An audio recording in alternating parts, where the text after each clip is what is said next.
করা বা আমল করা এবং আরেকজনের কাছে পৌঁছাইতে হবে। একটা আয়াত জানলেও আরেকজনের কাছে পৌঁছাতে হবে।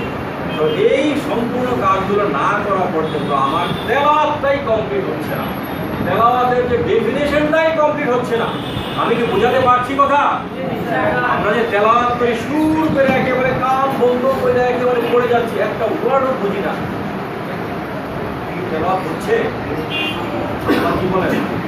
আল্লাহ বলেন তারা হচ্ছে সেই গাধার মতো। কোরআনে বলছে যারা গাধা পিঠে করে কি নিয়ে গেল নিজেও জানে না, মানে বলছি করছি যে একটা অর্থ জানি। এটা হচ্ছে সেই অবস্থা। তো তেলাওয়াত করছি, তেলাওয়াত মানে কোরআনে ডেফিনেশন দিয়ে দিয়েছে যে আমি বুঝে আমল করতে হবে, আরেকজনকে বলতে হবে। যেটাই জানি একটাই আরেকজনকে বলতে হবে। এটা জাকির নায়ক রায় বলে বাল্লিগু আন্নি ওয়ালাউ আয়া, বলে না একটা আয়াত জানলেও পৌঁছাও।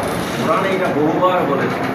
তো এই না বলা পর্যন্ত নিজে পরিশুদ্ধ মানে নিজে আমল না করা পর্যন্ত এটা তেলাওয়াতই হচ্ছে না কোরআনে।